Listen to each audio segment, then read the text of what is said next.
Ladies and gentlemen, welcome back to another episode of The Intelligent Moron with Alex Silva.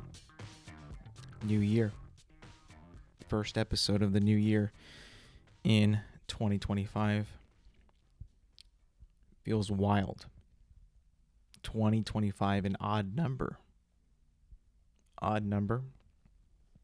Haven't been in one of those in over a year, since 2023. If you can actually think about it, what do you remember mostly about 2023? Honestly, I remember nothing about it at all. I remember a lot that happened in 2024. Obviously, we just had it, but 2023, 2022, 21, I don't remember what happened at all. No idea. I can't think of a single thing that happened in those years. I think that the 2020s so far have, first of all, gone by faster than any years that I have been alive in my entire life. Actually, maybe a little too quick. That it's even just insane to think about how quick those 4 years have gone by. Well, maybe 5. 2020, I'll count that. 21, 22, 23, and 24. That was 5 years, the 2020s that have gone by. And I don't remember much of those at all. It's weird to think that you'll go through your camera roll, you'll go through your text messages, your memories, you'll find things from here and there, and you just will be like, whoa, what happened? Blew by. I don't remember a single thing that happened in those years at all. Any major events? No. Any things that changed the course of what's happening now? No idea. I can't even pinpoint one single thing at all. And we're in the second day of the new year of 2025, and already I'm losing memory of what happened in 2024. Don't know what it is. The page just turns and you kind of forget what just happened. That's kind of the thing that happens when you're in school, right? Or whenever you're learning something through one ear and out the other. I don't know. Just I keep forgetting important things that have happened. I don't even know who won the Super Bowl in 2020. It might have been the Kansas City Chiefs. Hey, I think it was actually. But I think about that and I just am like, that went by so quick. Oh my God. Can't remember a single thing that happened in those 5 years that have gone by. Not one. And just the pacing of how fast they went too is remarkable. How quick those years went. Maybe because the first year was a pandemic year and it bled kind of into the second year in 2021. It kind of bled, blended in. And it was just kind of a period of time where people were like, well, what do we do? What are we supposed to do? What can we do? Listening to news and all that stuff, trying to figure out what's going on. And then when all those restrictions lifted, we were able to live our lives. But still, it kind of felt like it went by so quickly. Years have never gone by more quickly for me, like I said at the beginning of my entire life, than these years. Maybe when I get older, it'll be even quicker. Hopefully not. That would actually suck if that were to happen. I mean, how bad would that be, right? A year is 12 months, 52 weeks, and yet it just goes by like that, Man. It's hard. It's a hard pill to swallow. You don't really want to think about it too much. You really don't want to. I mean, I couldn't even imagine 2025 2 years ago, that was going to be this year, and now it's here. It's like almost a bad holiday. If you really think about it, like the new year is just not a year that you want to, I mean, at least for me, want to celebrate too much, because it's just like, it brings on like, oh, you're getting older. Even though like that's mainly your birthday, that's when you really are like, oh, I'm old. But a new year is like, woo, whatever we're doing now, you don't want to be doing later, so get to it. That's why there's New Year's resolutions, new habits that you want to do, aspirations, things that you want to focus on, the whole new year, new me type of thing. That's when those really pop off, because you almost get like a pressure when the calendar turns and it's a brand new year, that you want to do something different that you've already been doing for the past year, maybe even for many years, and that you need to change something up. Whether that's to please yourself, to make yourself feel better about what you're doing, or to please others. Hopefully it's to make yourself feel better about yourself. It shouldn't really be about pleasing other people. That's like super hard to do. That's like almost it's like an impossible battle to do that, because then you're not doing it for yourself, obviously, and you feel like you can never, ever, ever like fulfill that that goal of pleasing somebody else or multiple people. It's just like something that you should not live your life by.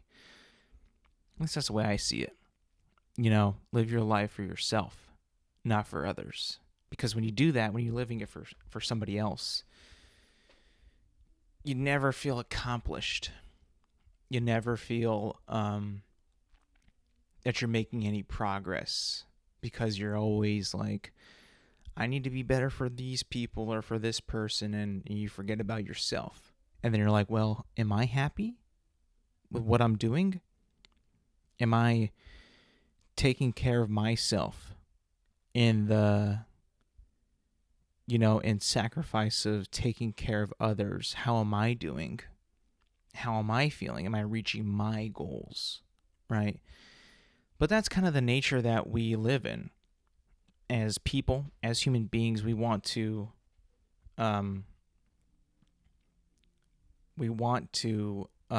please other people, even though we shouldn't.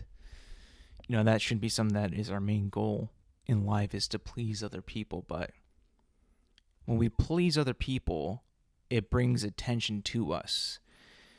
Most people out there are kind of inherently attention seekers, because we feel like we are the main character in this whole story of life.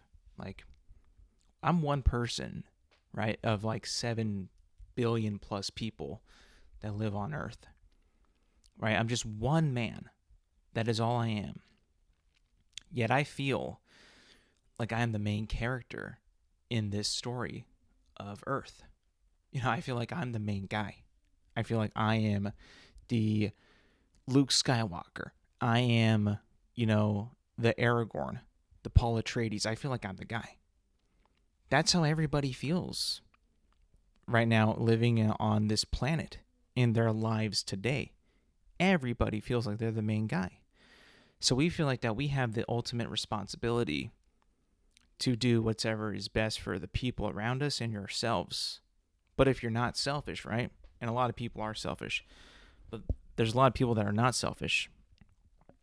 They feel like they need to do it for other people. I kind of feel like I do have kind of that little tendency sometimes as well, because it feels good to get people's approval. It feels good to get people to like you, to be on your side, whatever it may be, right? It feels good. It's a good feeling. It's like a sense of accomplishment that you did something that was good, and people like that. It's like chasing likes on like social media or something like that. You know, when you post something, you want people to see it. That's why you post it, right? You don't post it just for nobody to see. We don't do things for we don't do things for someone to not recognize, right? We should, right? We should just do it and be proud of ourselves, but we're not wired that way.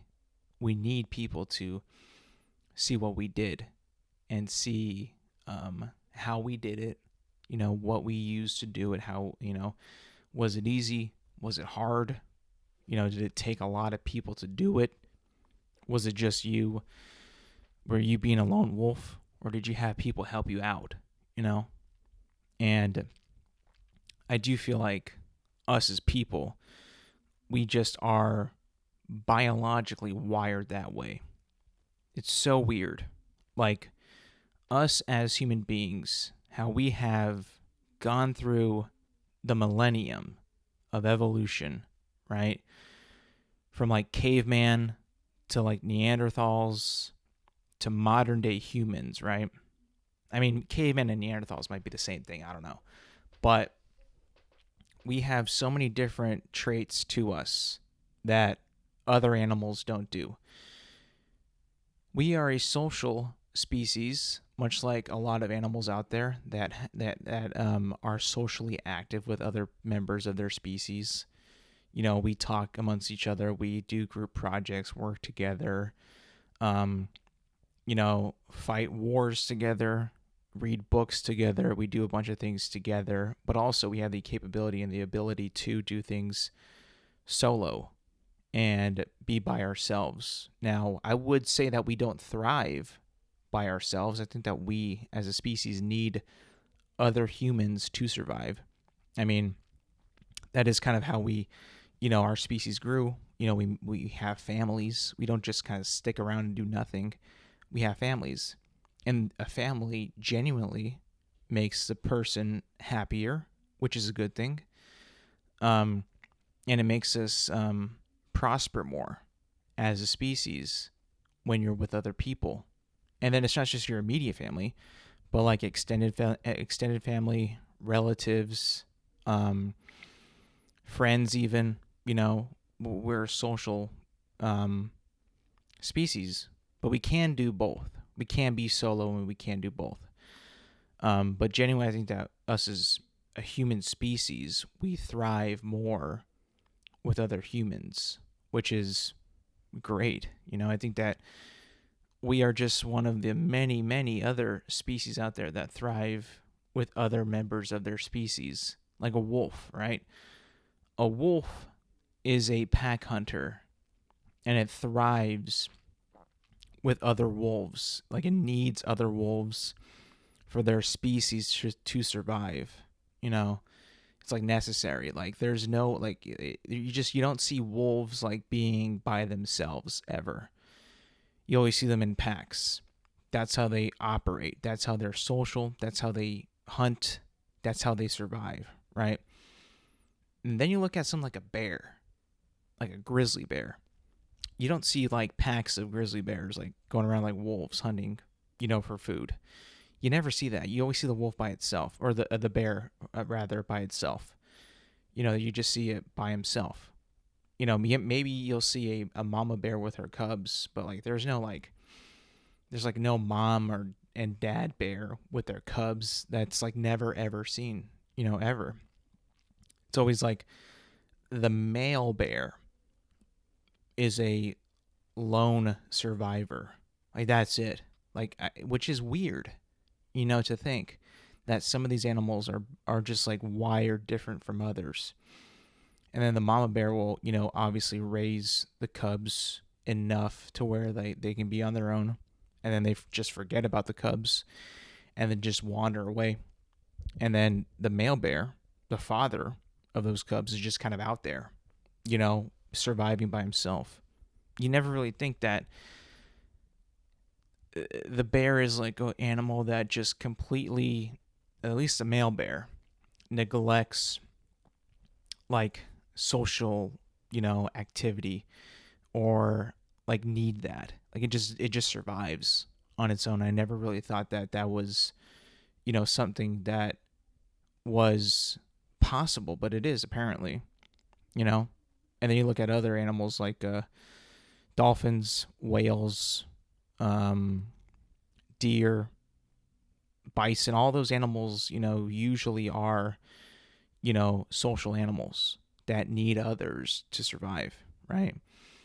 And usually it's like the predators, the meat eaters that don't need, usually the male predators, they don't need social groups to quote unquote survive. Tigers, you know, male tiger by themselves, right? Just by himself, just killing shit. Just killing and eating. That's all it is, right? Mountain lion, male mountain lion, no cubs, nothing, just kind of just surviving, killing at will, right? Same with the bear, like I mentioned. Shark, like a great white shark. You never see like great white sharks in like a pack or a school or a pod, whatever the hell that they're called, group fishes, You never see that. It's just a great white shark by itself, just a killing machine. Now, what is it about that? Is it because like they just are not as developed as like a species like us or wolves or deer? That they just don't really understand or need that aspect of being social? Is a bear not as smart as a wolf? Is a bear maybe doesn't need that social environment that a wolf does? So what makes it smarter, or is it dumber? I don't know. It's so weird to think though. Kind of insane when you really think about it. Like, what makes the wolf special and the bear not? Well, the bear, maybe because it is like a more solo animal, it needs to be bigger and stronger to survive by itself. Whereas a wolf is not as big and strong as a bear, but the wolf has numbers, so the wolf species will continue. Whereas the bear is just like a big land tank, just a tank, right? And he doesn't need any other bears to help him survive. He's just, doing it on his own. He doesn't care. He does not give a damn. I was going to call the bear a lone wolf, but there's already wolves out there. I can't just call him the bear wolf. I don't want to do that. But then there's like big animals, like big blue whales, big gigantic whales, right? Huge, like 40 to 60 feet long whales that are also social as well. And those motherfuckers can talk, like not like me and you, not like humans, but like on a super sophisticated way. Like we can't even really like imagine or even dissect of what they are even saying. Like we don't know what a whale is saying. A whale makes like these squeaks and this like sound type, sonar type of sound that we can't even tell what they're saying at all. It's impossible. I don't think we've made any moves, at least that I'm aware of, like how we can figure out what a whale is even saying to another whale. That's possible. Also with dogs too. A dog doesn't have sonar, obviously, but a dog can bark to another dog, right? But what is he barking to him? Do they understand themselves? Can they understand each other? Are they having a conversation? Is it just specific barks that they're, akin to, that this bark means this bark means yes, this bark means no? I honestly don't know. I have no idea. I don't think there's been any studies recently that actually have dived deeper or dove deeper into that complexity of animal to animal communication, if that's even possible. We know for a fact that whales and dolphins communicate to each other, but we don't know what they're saying. Once we figure out what they're saying, though, like, that'll be actually crazy. Like one of the better discoveries of like that we've ever uncovered as a species. And it's not even about our species. We know everything that we need to know about us. and we pretty much know how we operate as a human being. And the only thing that really is like the ultimate apex of like unlocking our full potential, like brain activity, that I can think of is probably like mind reading or like telepathic communication. Like I wouldn't need to use my words, like my mouth or my lungs, to communicate what I am thinking. I would be able to do it with just my mind. Like that would be like the ultimate, like we have evolved so far.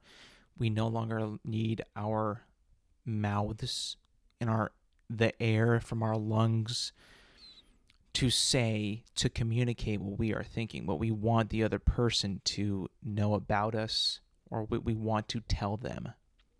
That would be actually insane. That is the next step in like human evolution, I believe, you know, is telepathic like communication without verbal, nonverbal, I would say, which is crazy to think about, insane actually, when you really think about it. Like, do we want to go that far though? Should we go that far? Is that necessary? Is that possible? Anything is possible, you know, anything that we kind of set our minds to, we've kind of made, starting from the beginning, like caveman, right? We need something to keep us warm. Boom, fire, right there. And then, progressing, right?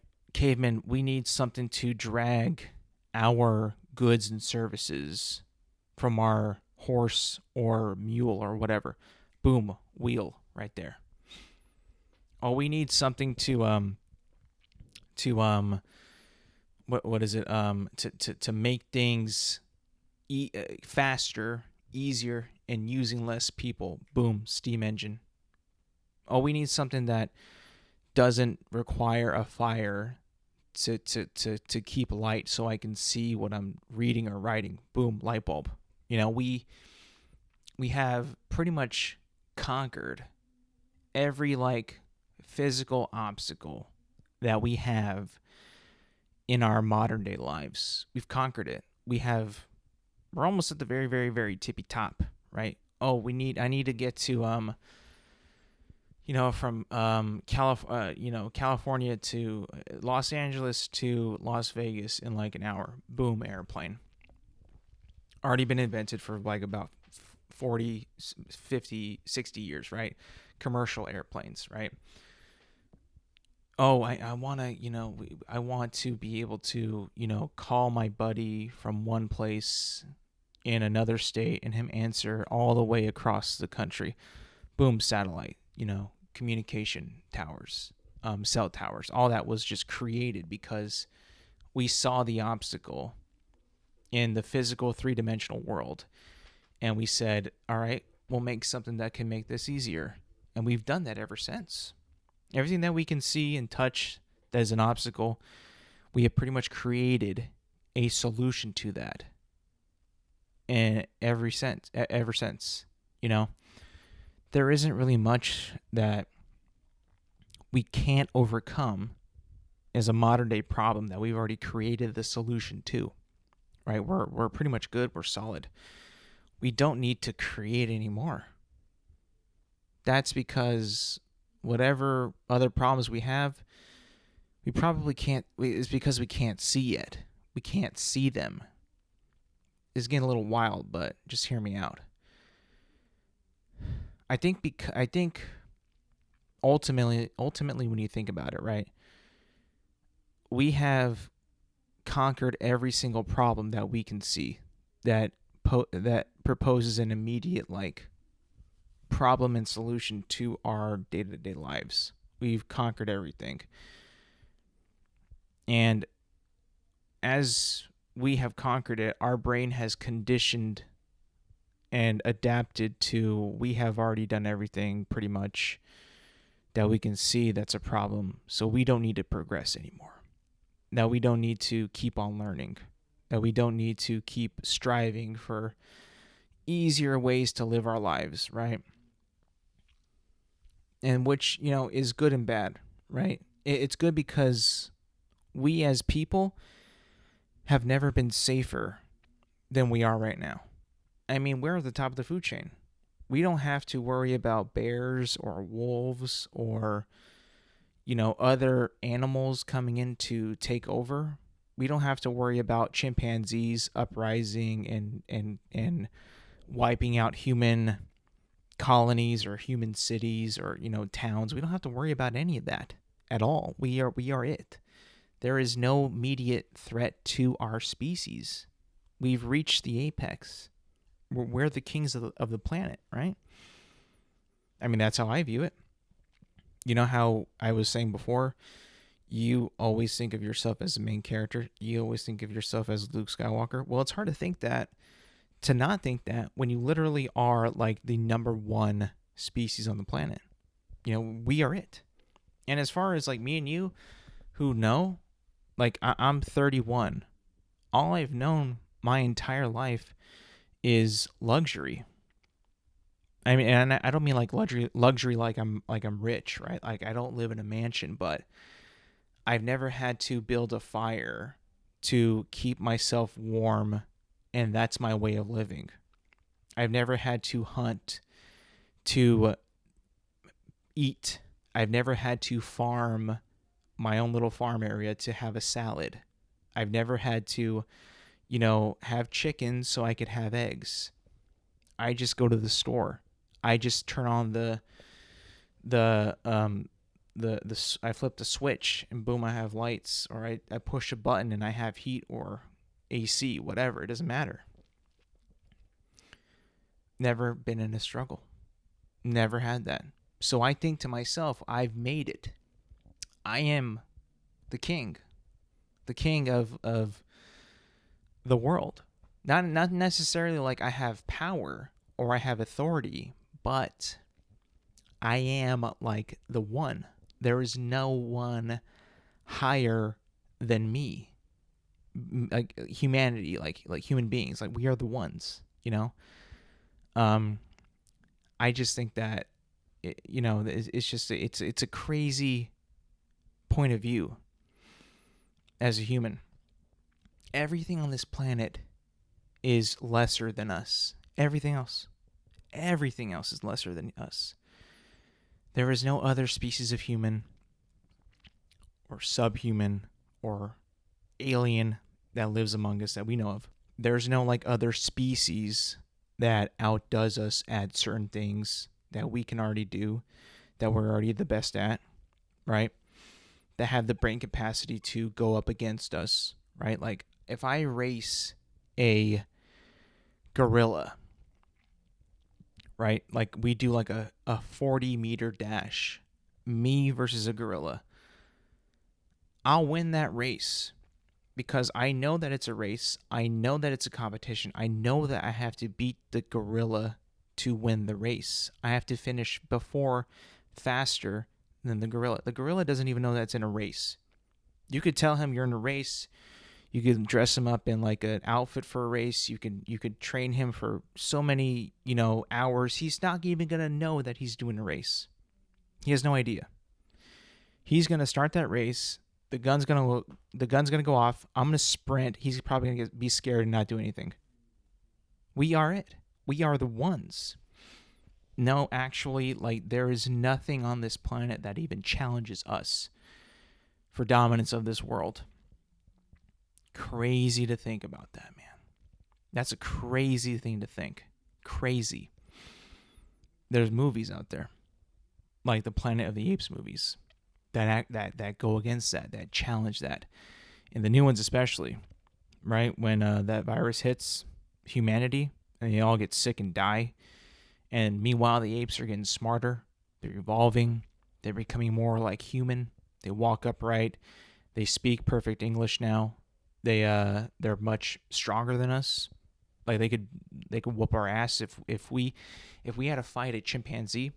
If you had to fight a chimpanzee that had the brain capacity of you, and you versus a chimp, that chimp is going to beat you every time. The chimp is just built stronger. more durable, and just flat out more ferocious than you. Now, maybe it's because they don't really, they're more animal, right? So, like, you could punch him and he's probably not going to feel like the pain as you would, because you have, I think humans just have like, are more sensitive to that because they are more fragile. So they have to be aware to back away whenever things hurt us too much. Like, you can punch a bear, right? As much as you want, as hard as you want. That It's not going to hurt the bear at all. It'll just piss it off. Not even piss it off, just annoy it. And he just takes one swat at you and you're dead. It's not even a question, you know? The way that we're built so fragile, but we have crazy smart brains just that we know, like, hey, that hurts. I better back away. I better run for my life, actually, if it hurts too bad. You know what I'm saying? The bear doesn't really have that. Nothing physically really challenges a bear in that aspect of pure, like, brute strength, right? It just doesn't. So the bear doesn't really need to have the brain to know when to back away from a fight, at least as well as we do. Like, we need the brain 100% to, like, we know, like, hey, I cannot fight a bear. I cannot fight a lion. I better back away. Unless you're me, and unless you have a sword. Then I'm thinking to myself, like, you know what? I could probably take on a bear with a sword. With a sword. I never said bare hands. I have never once, I'm pretty sure I've never said in my life that I could take a bear on with my bare hands. That would be very, very, very ignorant, silly and stupid and just dumb, right? I've always said with a sword, I could probably do it. Probably. Maybe not, but hey, it's fun to think. So I want to talk about a couple things that are coming up in the new year. But one thing before I get to that is I just kind of want to rant about something that has really, really, really pissed me off and has gotten only worse and worse since I've had it, and hasn't really improved at all. Not really expecting it to improve, but the decline of this thing that I have, that I spent a lot of money on. I didn't spend money. It was a gift, but it was an expensive gift, and it's just kind of like, it's like bad quality. I don't know if you guys really know about Xbox. They have like this Elite controller, which is a super heavy-duty, durable controller that has grip on it. That's like a pro controller that has like paddles on the back that you could put on, that you could excel in your gaming experience. And don't get me wrong, the quality of the controller itself, when it's fresh out of the box, is stunning. It's great. It's tight. It's feels good in the hand. It feels solid. It feels like a lot of work went into it. But I've had it for about like maybe 4 years, maybe 3. I'm not too sure. But it's falling apart. Like, the controller itself is just, the grip on it is coming off the controller. So eventually there's not going to be any grip on it. It's slowly like, just like, it was super glued on in the factory, and now it's just all coming off. And it's only gotten worse. And it's just been happening. And I look at it and I'm like, yeah, I've had it for a good few years, but I just feel like it should have lasted like a lot longer than this. And the fact that it's all starting to go away so quickly, it almost kind of makes me feel like, wow, this was kind of a, not a waste of money for the person that got it for me as a gift, but like, honestly, like, the engineering is just kind of weak in this. Not to say that I could be a better engineer at these things, or that I would be better. I'm not saying that. But I do think that the quality of it is just kind of short-lived. Yeah, I wish it could have like lasted longer. You know, it feels like a controller that you can use for almost like your entire lifespan.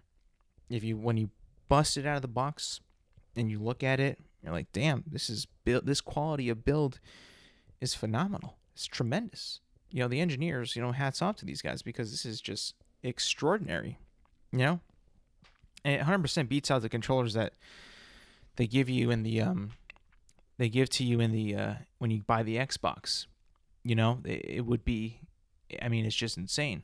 It totally beats it. It's way better, more efficient, just better quality. And it's just a nicer, it's a more nicer controller. But it's just kind of sad how it just all started to fall apart like so quickly. And I was just like, wow. I mean, looking at it now, I'm just like, dude, this was an awesome gift. But now it's kind of run its course, and now it's pretty much done. It's just sad to think about it. I don't want it to be not a waste, but I don't want to get rid of it. I was just like, this is like perfect to last me like for many, many, many years. But now I just have to get another one? Like that's just kind of silly to me. I don't know. I mean, like, I know it was going to go sooner or later, right? It just does. Whether it breaks internally or externally, in my case, externally, but it's just sad to see this go, And I hope to God that the engineering of like the next generation of these controllers is better, because 3 years, 4 years is decent, but something like this you expect to last a lot longer. I'll be honest. You want to see that investment last you a lot longer. In terms of a consumer like myself and the loyal customer, I expect that to last a bit longer. I'll be honest. And you know what? You know how when you buy phones now, whether it be Apple or Android, they no longer give you the power adapter to charge your phone. You actually have to go out to the store and buy a power adapter. They give you the wire to plug into the adapter that they don't give you. You have to go buy, but they don't give you the adapter itself. I picture this in the future, maybe even a year from now, that consoles will ship and be sold without controllers, because they will be they probably already think that these gamers who buy these have bought in the previous gen console in the past, and they know that they had a controller that could work with it, and just kind of hope and pray that, if they don't, they'll have to buy one, because, I mean, Apple and Android already kind of get us on that too. I mean, they don't pack the adapter, and, I mean, you're not going to return your phone. You're just going to go out and buy an adapter. So they've already got us suckered in that. I could only imagine Microsoft, Sony, and Nintendo, doing the same thing.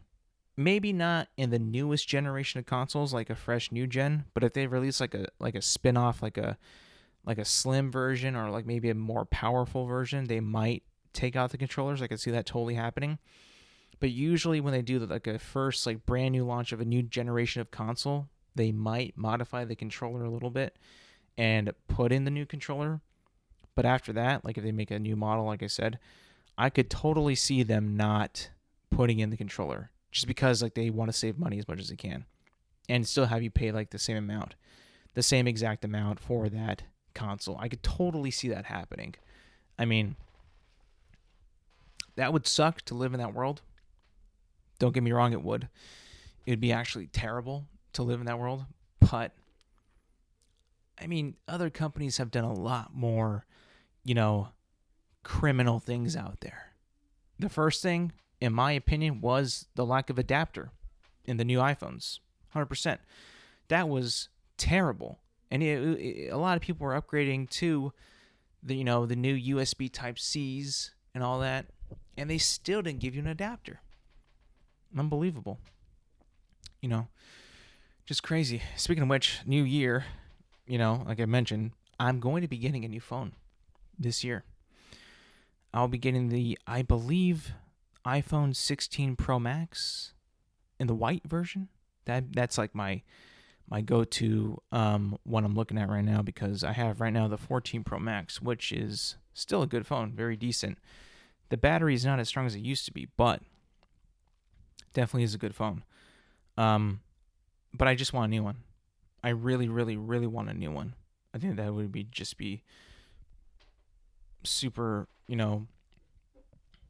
not just like good, like I need it, but like, I mean, I don't really need a new phone at the moment. I would like one. I like new things. A new toy would be nice. Um, but I plan to get one in this month for sure, because I want one. I think I just want a new one, even though it's not even really much of an upgrade. It's just a newer version of the phone I already have. But hey, why not? There was this theory that I saw. I think it was last week, and it turns out to be not a super new theory. It's pretty recent, but it's came across my feed one way or another. The theory was that Mars, the planet Mars, was nuked by aliens, or nuclear explosions had gone off on Mars, and that, like, it nuked the entire planet. And there is evidence that is true. Now, first of all, if you look at Mars, there's like nothing there. There's virtually there's like no atmosphere. It has rocks, sand, canyons, ice caps, what looks to be like valleys of like where water could like run through. And it always puzzled me. Mars was like, of all the stuff that was, found on Mars, and rocks and all that crap that was everywhere, and signatures on the planet that scientists, believe and think that there could have been life on Mars, and now there isn't.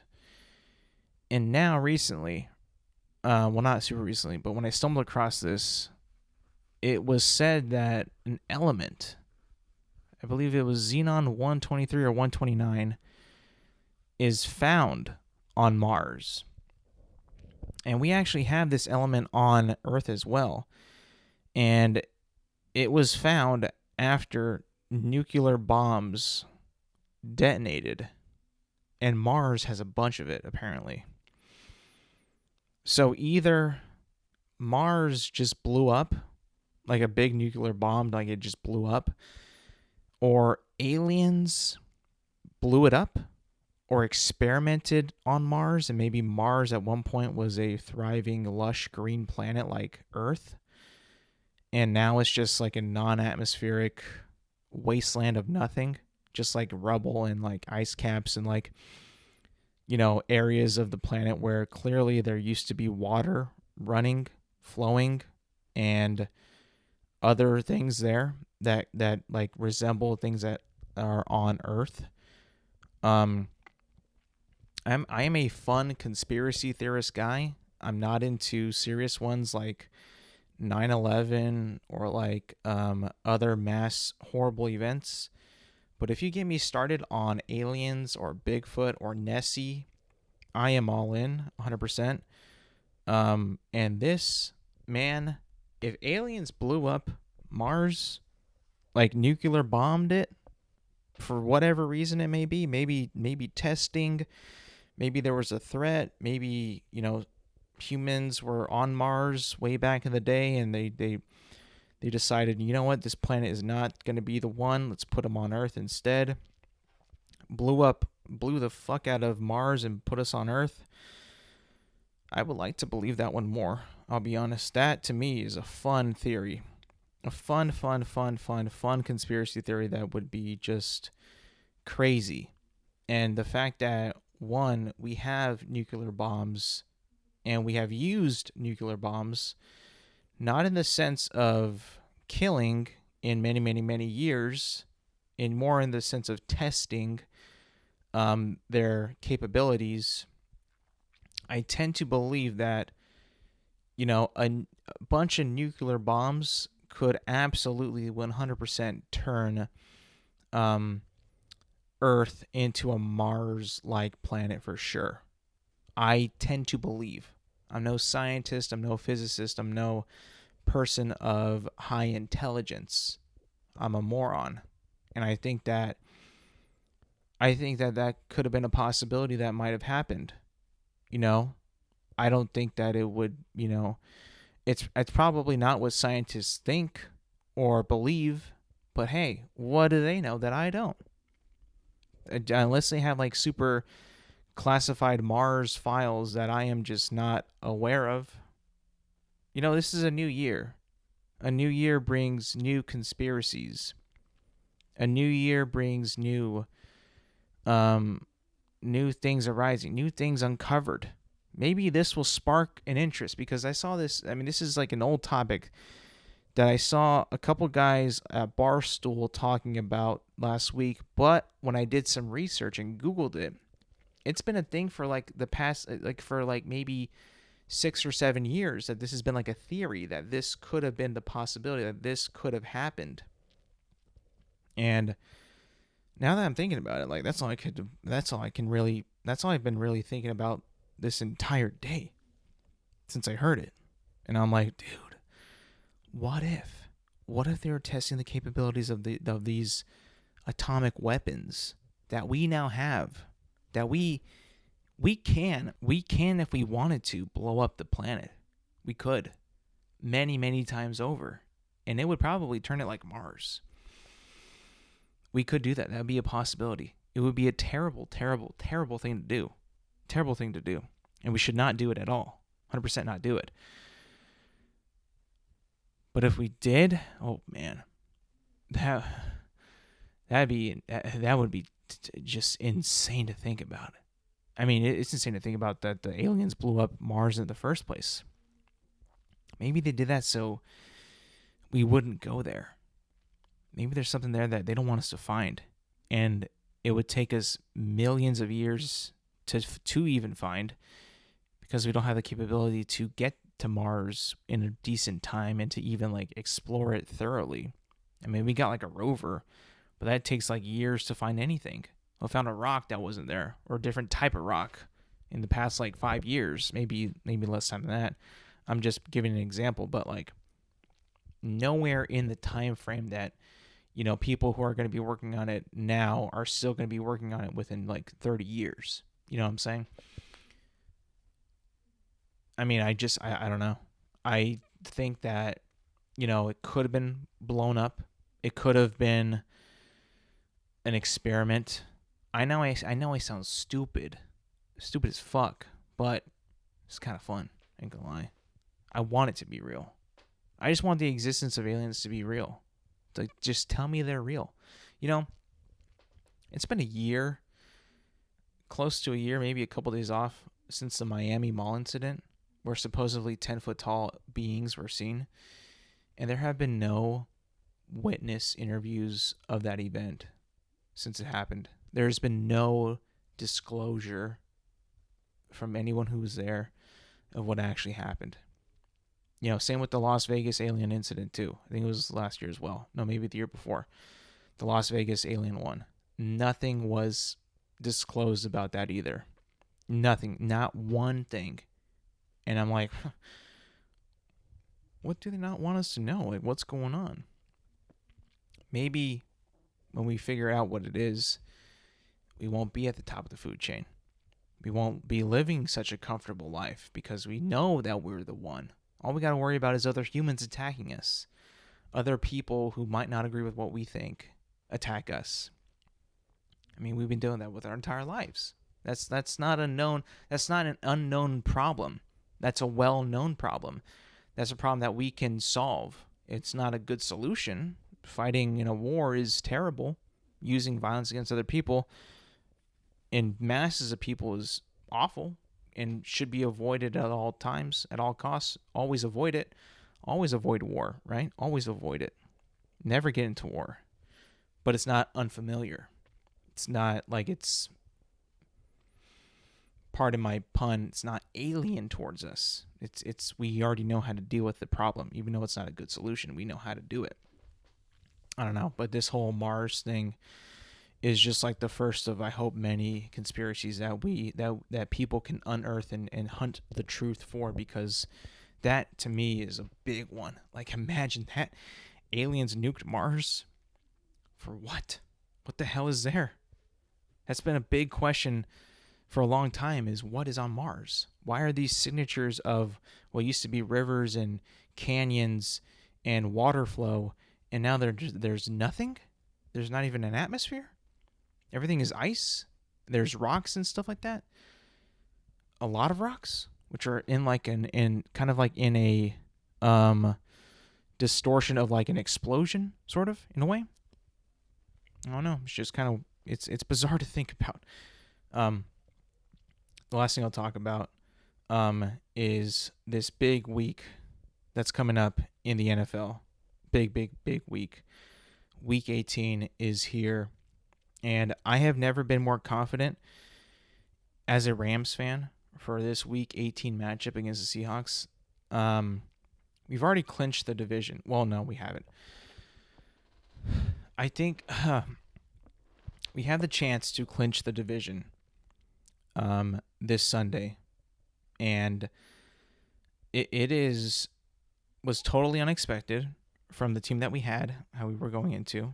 But honestly, and the way that we started our season, I think being 1-4 at one point, and just battling like hell, fighting and clawing and our way back, winning a lot of important games, losing a couple of games that we should have had.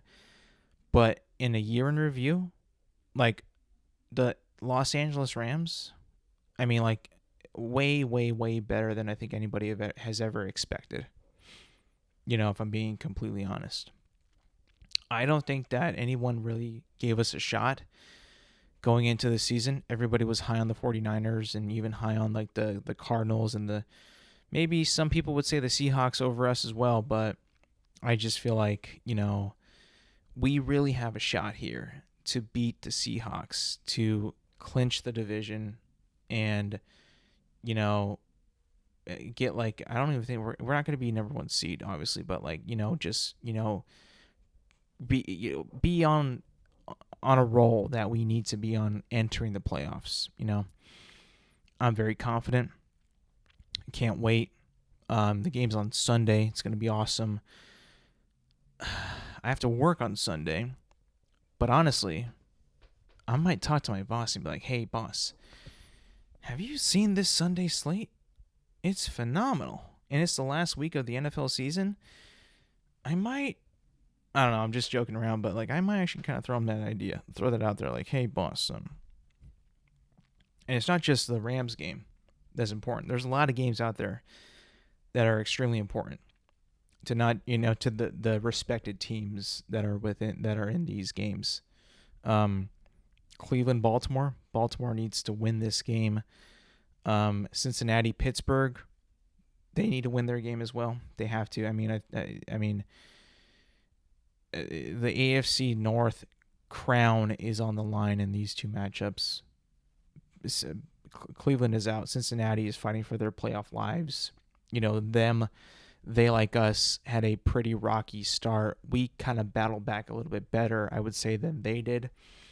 But still, they're like in the same boat. And Cincinnati is just a team that has really good players, just really haven't been able to put it all together in a lot of their games this year. But they're really dangerous. And Joe Burrow has been playing his absolute lights out these past few games. Like, he's been putting the team on his back, being very critical of the team and their performances. You know, Hard Knocks has really amplified that and made it very public of, you know, how that team has been performing. And I really do think that, you know, they might actually win this game and keep their playoff hopes alive. I think that Baltimore would need Cleveland to beat, or not Baltimore, Cincinnati would need Cleveland to beat Baltimore to give them more of a shot to get into the playoffs. So those games are going to be matchups to look out for. Buffalo, New York, or New England. Buffalo should beat New England easily. I mean, New England is pretty trash. They really had nothing going for them the entire season. And Buffalo is just a really good team. Like, they might be actually the team to beat in the AFC besides the Ravens. Like, Buffalo is just that good. Josh Allen has also been playing out of his mind this whole season and really kind of putting that entire team on their back. New Orleans versus Tampa Bay. Tampa Bay is the better team by a long shot. And Tampa Bay has already clinched that division, so they're fine. Carolina versus Atlanta. Atlanta kind of had a good start, had some good positive play at the beginning of the season, and kind of fizzled away. Kirk Cousins got benched. Michael Penix is starting. You know, he's probably going to be the future of that team. And that's looking like it's going to be a pretty, like, I think Atlanta might just win it because they're just a better overall team than Carolina. Washington versus Dallas. Washington's in the playoffs. Dallas is looking to play spoiler. Dallas also has no quarterback. They just released Ezekiel Elliott, and they're pretty depleted. Like, the morale in that team is just not even there. So I'm going to actually think that they might spoil Washington, but I think that Washington will win. Chicago versus Green Bay. Green Bay needs to win to keep their playoff hopes alive because they cannot win the division. It's either going to be Minnesota or Detroit.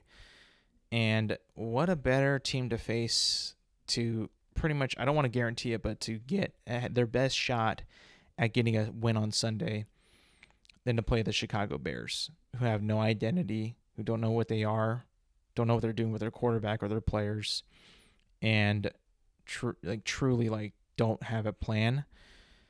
You couldn't ask for a better scenario for the Packers to get a win than playing the Chicago Bears at home on the final Sunday of the NFL season. Jacksonville at Indianapolis. Indianapolis is pretty much done as far as the playoffs go. Jacksonville has been done. This is probably going to be Doug Peterson's last game as the head coach of the Jacksonville Jaguars. I know that he doesn't have Trevor Lawrence, but even when he had Trevor Lawrence, that team was shaky the entire season, never really materialized, never took the next step, all under Doug Peterson's control. And when you have that, when you keep doing that in the NFL, you're just not going to last very long at all. So I think that the Colts might win, and I also think that Doug Peterson will lose his job in the process of within like an hour after the game is over. Giants versus Eagles, kind of same scenario for Washington and Dallas. The Giants are going to try to play spoiler. The Eagles, I mean, I fucking hate the Philadelphia Eagles so much, man. I really do. I just think that team is good, but not that good where it's like they should not be 13-3, I'll be honest. Like, they don't seem like a team that's just like, 13-3 is like you have it all figured out. And that team, for whatever sense, seems like they don't have it all figured out at all. They just have gotten kind of lucky with their schedule and who they've played. And they get to play the New York Giants as their final home game of the season. Like, this is like just like an almost a guaranteed win for them. But we'll see. Maybe the Giants will play spoiler and beat them. But I as much as I hate to say it, man, I think that the Eagles will win. Houston, Tennessee. Houston has really stumbled in these past like 4 or 5 games of the regular season. They have not looked as good, as strong, as complete as we thought that they were. Even with getting Nico Collins back, which was CJ Stroud's main receiver this entire year, they have not looked that good. I'll be honest. And Tennessee's just not good at all, But I think that Houston needs to play to win to strengthen their chances of the playoffs. even though I'm pretty sure they are already guaranteed in, but you know, you never really know. I think they might be. Yeah, they won the AFC South for sure, but still, it's just like, you know, you can't go out on a lose like that to Tennessee. It's just not good for morale for the team itself. So I'm going to pick Houston to win this one. San Francisco, Arizona, both teams are not going to make the playoffs. Both teams are out of it. San Francisco's got to play for pride. You know, Brock Purdy was injured last game. I think he might play this week. But also both teams really underachieved, I think, this year. Thank God. That means we were able to excel. And it's been an off year for sure for the Niners. I mean, 3 years of being like Super Bowl contenders and now 6-10 at the moment. Kind of insane how that all turned out. But I would go with the Niners. I think that even with if Brock Purdy plays, I go the Niners. If he doesn't play, I'm going to take the Cardinals.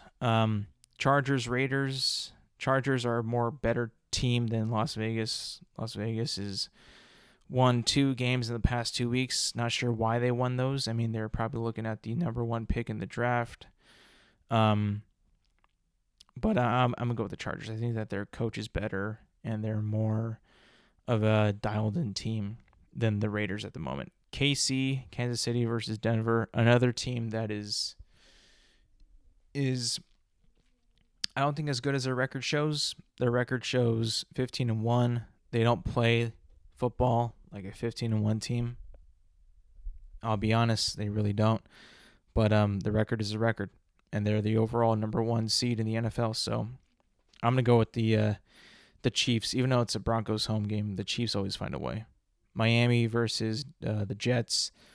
The Jets as well have also been a bummer to watch. Another team that was talked up a lot in the offseason. Talked up again, even with the signing of Devontae Adams. But obviously nothing has worked for this team. They don't have a head coach. They have an old quarterback. And they don't have the best line in the game or the best defense. But the Dolphins are, on paper, I would say a better team. Even though they're going to be playing in New York where it's colder than Miami. And Miami's not good in the cold. I'm going to take Miami over New York. Just because that team is just so dysfunctional. And really does not have an identity. Or even, like, for that matter, the fundamentals to beat a lot of teams in the NFL. Even though they have one of the better, they might have a good quarterback, and Aaron Rodgers might. I say might because he has not looked good at all this year.